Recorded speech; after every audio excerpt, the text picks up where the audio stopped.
Hey, what's up guys? It's Unbound Brian here, and today guys, I have an interesting bonus death battle for you. Stick around.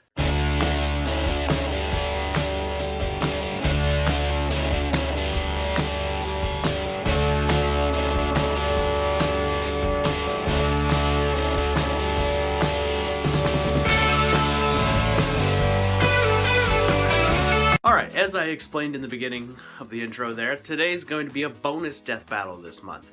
Mostly because this was inspired by another friend of mine here on the YouTube space, Laura Legends. She decided to say in a fight who would win between the Street Sharks and the Ninja Turtles. Now, I found this to be quite fascinating. However, being that death battles are kind of, one of my little, especially analytical death battles, are kind of my thing here on this channel. That's kind of the thing that I really enjoy making, so that's what I've been doing a lot of focus on. I'm a big time fan of Death Battle, the YouTube channel. If you guys don't know about that, you should go, formerly known as Screw Attack, you should go check out my previous video if you want to know more about that, why it's no longer Screw Attack, just Death Battle. But anyway, I digress. The point that I'm making is I really like versus battles. I like the way Screw Attack does them, so I use a lot of their same methods. So, without further ado, let's go ahead and we're going to start talking about the Street Sharks and the Ninja Turtles. First things first though, if you guys want to know more about their backstory of these characters, I suggest you go check out my pal Laura Legends video on the topic, as she went a little further into each individual character's backstory than I will be going into. Now, this death battle is going to be unique from any other death battle that you probably have seen on this channel. And the reason why this one is so unique is because this is a team death battle. This isn't a 1v1. I'm not comparing Jab versus Raphael. I'm comparing the entire Teenage Mutant Ninja Turtle team versus the entire Street Sharks team. And because of that, this fight is going to have some rather difficult ways to determine it. So, as Laura said in her video, let's set the parameters. Now, we're going to go death battle style, so there's no outside help. These guys are going to get their standard weapons, whatever those weapons may be. In the Street Sharks case, they don't have standard weapons. I mean, I guess you could count Streak's rollerblades. So Streaks will have his rollerblades. The Ninja Turtles will have their standard gear. And, of course, I will be using all the media for both Street Sharks and Ninja Turtles to determine underlying factors to figure out who would win this fight. The other thing that we'll be talking about is where they will be fighting. Laura said the street, but I don't think that's detailed enough. So here's the battleground is going to be neutral battleground, which is going to be a city. And the reason why is because the Street Sharks and the Ninja Turtles, for the most part, fight in cities. They fight their primary villain there. Dr. Paranoid is constantly trying to turn cities of people into mutant fish people, and the Foot Clan often fights in the middle of New York. So that is the neutral territory. We're also going to be fighting at night, because that's when the Turtles usually fight.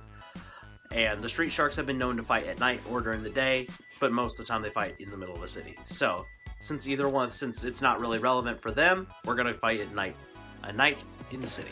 Now that we've set the parameters for the battle, also this is a fight to the death, I might add. So each team is trying to kill the other. Alright, no holdies backsies. Alright, so let's start with Team 1, the Street Sharks. Mostly their powers and abilities are rather simple. They all have super strength, speed, durability. Then they also have all the Street Sharks share a burrowing ability, or ground swimming as it's been known to be called among fans. It's kind of like they swim in concrete, but they're just burrowing really fast, and they can do this technique very quickly. It's very amazing.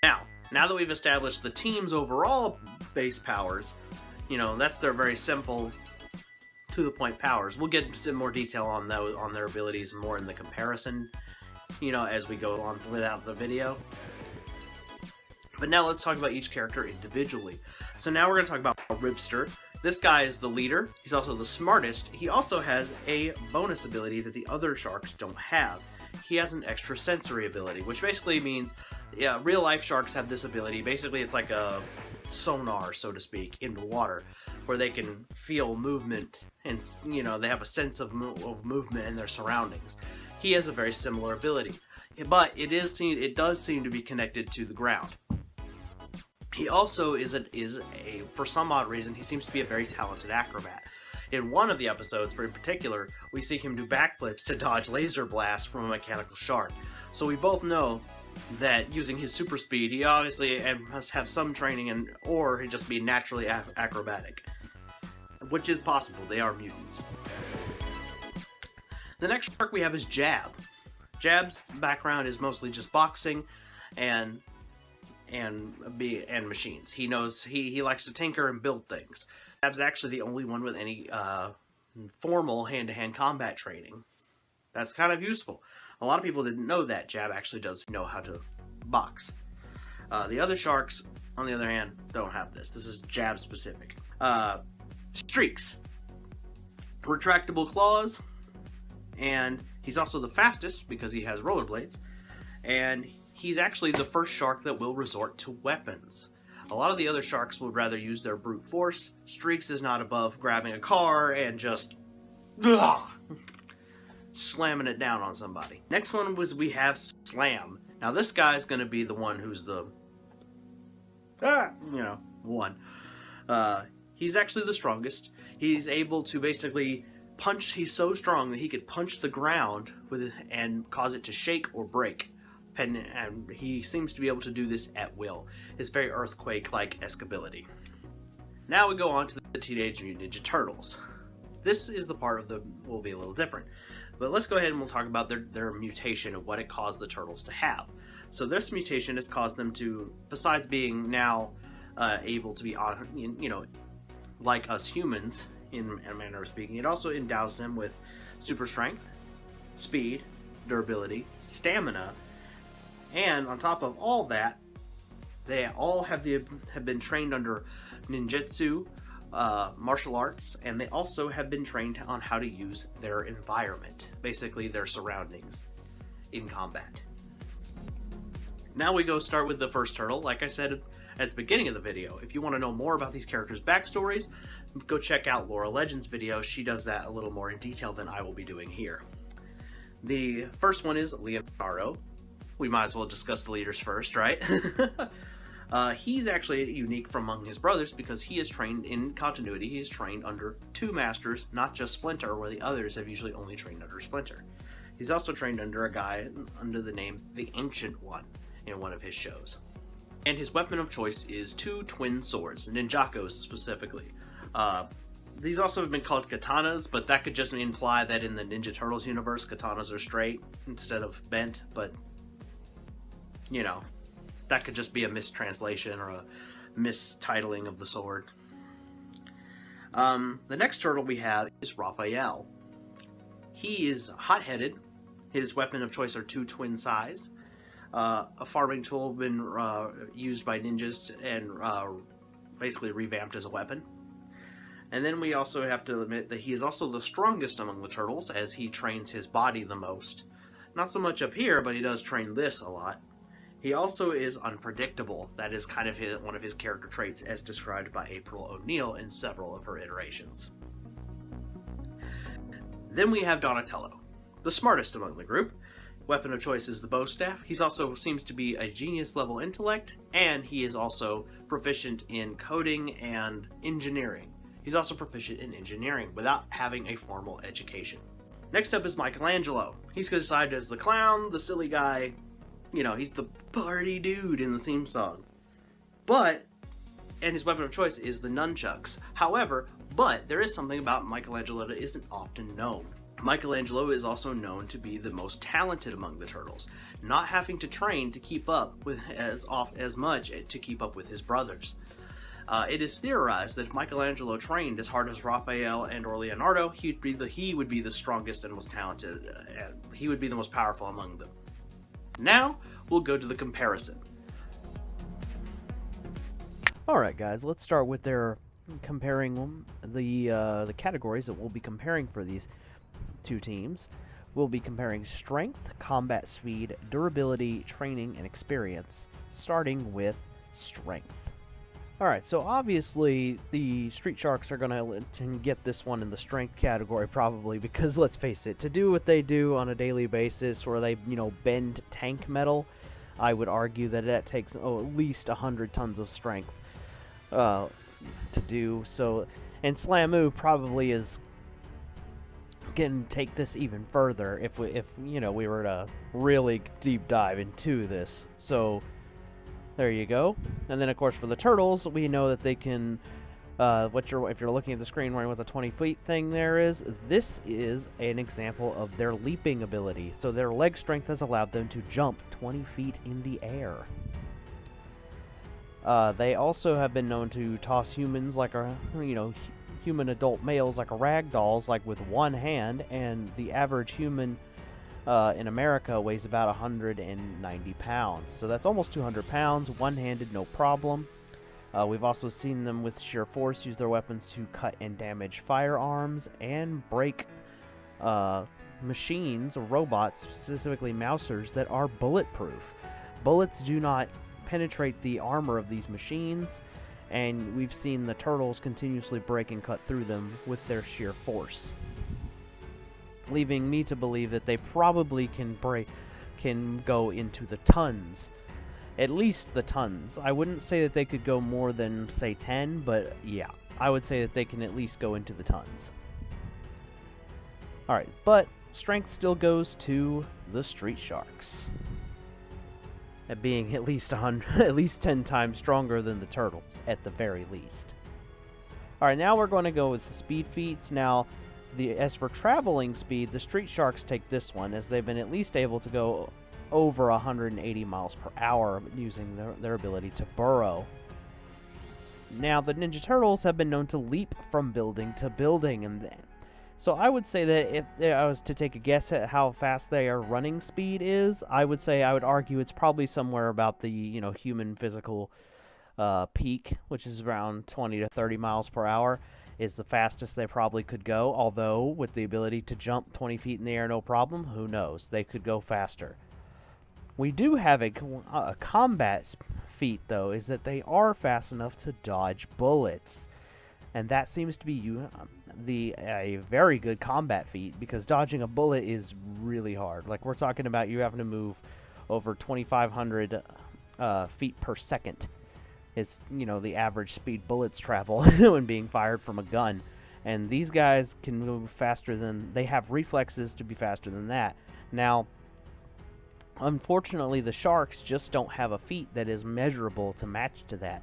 Now, I know you guys are thinking, wait a minute, the Street Sharks have both, and the Turtles have probably both dodged laser blast, but unfortunately, fictional laser guns are really hard to measure their travel speed, so we don't really know how fast those go. And if I was to take a wild guess, if we're looking at it, we also don't know if the Street Sharks use cinematic time, like Dragon Ball Z heavily abuses. So we really have no clue what a Street Shark's combat speed is. We do know they can move faster as far as running, but combat speed is, it looks like the Turtles take this one for the sheer fact that we have a trackable feat for them and we don't have one for the Sharks. So combat speed goes to the Turtles. Now, another thing we know is that the Street Sharks are really durable. Like, they literally have a whole building collapse on them, and then they burst out, like, not even damaged at all. And that's pretty crazy. We also know that the Turtles aren't exactly easy to hurt either, as they've been tossed off buildings and punched into stone walls, and the walls crack, and their shells don't even get damaged. So this tells me that neither side is particularly I would say the Street Sharks are probably more durable, as they can have an entire building land on them, but the Ninja Turtles are no slouch either. However, durability still goes to the Street Sharks. Now we're going to the next category, training. Unfortunately, only one of the Street Sharks has any actual formal combat training. Yes, as Laura said in her video, the Street Sharks aren't dumb fighters, but they are brawlers, and only one of them has any training in any kind of combat style, and that is Jab. Unfortunately for him, all the Turtles are trained in martial arts. They're also weapons training, which in the real world training with weapons like nunchucks, swords, scythes, bow staffs, shurikens, etc.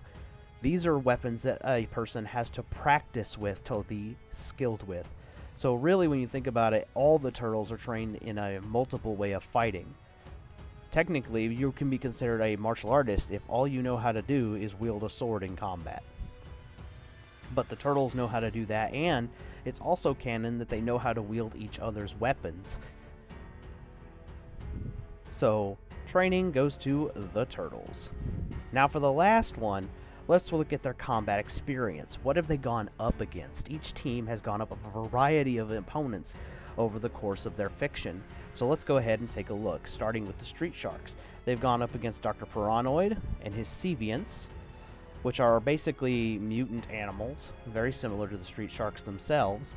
They also gone up against some different kinds of aliens that have also been proven to be physically stronger than them, or at least in their ballpark as far as physicality goes.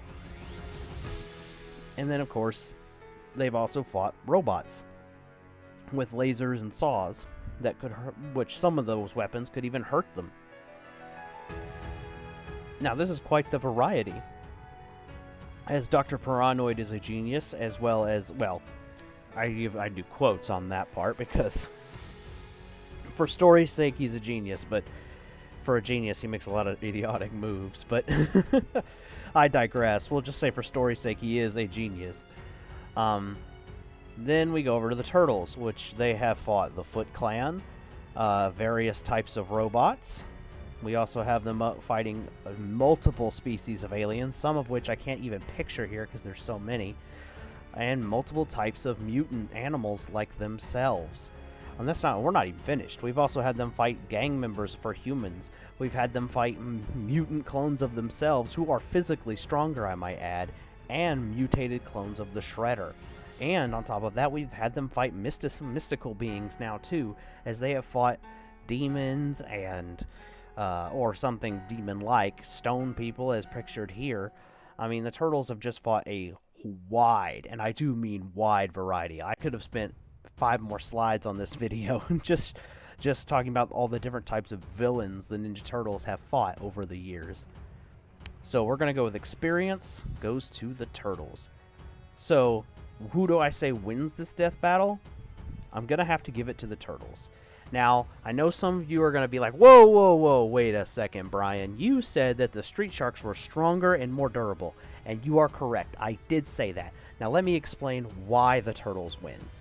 For one thing the turtles have on the Street Sharks is the Street Sharks are not invincible. As we've been able to see in their own show, they can be hurt, and it seems to be that their weakness is bladed weapons, because they are always seen trying to get away from needles, saws, and of course, Kilamari's spears, or I'm not sure what they are, quills? The point is he has darts, his poison darts. And as you can see here, their skin can be penetrated by these darts. So it tells me their skin isn't invincible, and that piercing weapons seem to be the key to defeating, or at least not defeating, but hurting a Street Shark. The next thing we're going to talk about is that the Ninja Turtles have experience fighting villains who are like the Street Sharks. Laura hit on this a little bit in her video, talking about one particular villain that is also pictured here, the bottom one. His name escapes me at the moment. The bottom picture here on the left, if you're looking at the screen, is that same villain, just his comic book version. Now, the difference being is that the Street Sharks, yes, their jaws are pretty powerful and take up most of their face. However, the Ninja Turtles have fought, like I said, villains with similar powers to the Sharks. Maybe not specifically in their shark villains, but they do already know to stay away from the mouth of the shark villains. They would know to stay away from the mouth of the Street Sharks here. So there is also that, and we're not even finished. Another thing is, like, the question a lot of people have to ask is, can the Ninja Turtles' weapons harm the Street Sharks? And the short answer is yes. Based on a lot of the stuff that they fight against, you wouldn't think that they would, but the Ninja Turtles have fought things and cut things and broken things that their weapons really shouldn't break. Like some of the different kinds of robots they fought over the years, Or it also seems to me that some of their weapons defy the laws of physics. Like, let's face it, they are here in this panel. You see them literally blocking and deflecting laser blasts that, if they were to hit inanimate objects, cause explosions. That doesn't make any sense. So I don't know what the turtles' weapons are made out of, but it sure as hell is something tough. I mean, they're even seen cutting through alien robot armors, and let's face it, like I said earlier, we've seen them break and cut the bulletproof Mousers, so it's easy enough to say that these weapons could indeed pierce the skin of the street sharks. With superior hand-to-hand combat training,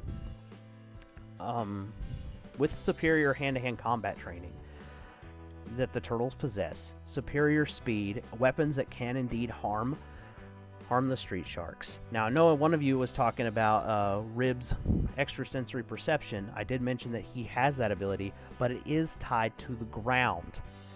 And the turtles are able to fight in the air simply by jumping. Like, legitimately, a turtle could jump in the air and stab a street shark in the eye or in one of the weak spots above their head and easily kill one of them. I mean, to be frank, Jab is the only one with any kind of hand-to-hand combat training. And the turtles are competent fighters. They have just fought too many different kinds of enemies who are physically stronger than them and physically faster than them, that there's nothing the street sharks could show at them that the turtles couldn't adapt to. There is one other reason why the Ninja Turtles can win over the street sharks, and this is the big one, is adaptability. The street sharks are great at planning a battle ahead of time and winning that way. And a lot of them, when they are tag teaming an opponent, like for example when it's two street sharks against one Seviant, that's not exactly a fair fight, but they are better at one-on-one combat. And that's great. That's really powerful stuff. But the truth is, the turtles are better at team combat. And Leonardo has one skill above Ripster that Ripster doesn't have. Leonardo can lead and fight, and lead the turtles and fight in the moment. The turtles are master planners just as well as the street sharks are, but Leonardo is a better omnipresent leader and can fight and change and adapt to an opponent while still learning what they're capable of. Now, do I think the Ninja Turtles would come from this fight unscathed? Absolutely not. The turtles would probably, I'm not going to lie, Raphael and Donatello, actually I take that back, Raphael and Michelangelo are probably the most likely to die due to the fact that Raphael is hot-headed and Michelangelo is a goofball. Also, Donnie and Mike's weapons don't seem to have the amount, wouldn't be able to produce the amount of force it would take to kill a street shark, whereas Leo's and Raph's do. Another thing that's going to work in the turtles' favor is they all carry shurikens, at least one shuriken. I know that's not common knowledge because the TV shows are limited in what they can show, but the Teenage Mutant Ninja Turtles do carry them. It is canon that they do have them and use them.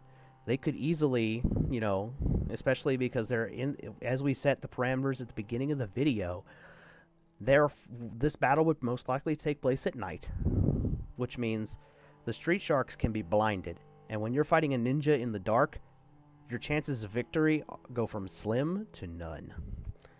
So I give this fight again to the Ninja Turtles. All right, in conclusion, guys, as you guys saw, the Turtles win this fight.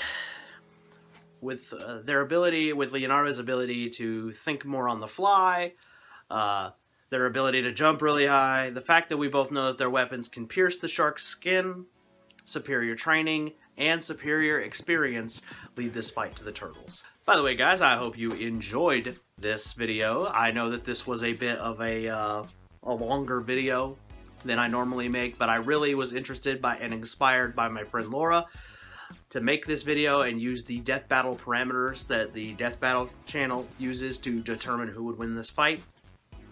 And I wanted you guys to know that strength doesn't always mean a victory. Sometimes, it's about the weapons you carry, the force, and the experience you have, all can culminate into whether a character would realistically beat another character. And strength isn't the end-all be-all. Oh, and stay tuned. Next video we'll have Captain Marvel versus Shazam. I hope you guys enjoyed this video. Make sure you leave a like if you liked it. Leave a comment down below how you think I could improve. And I will see you guys next time. Peace.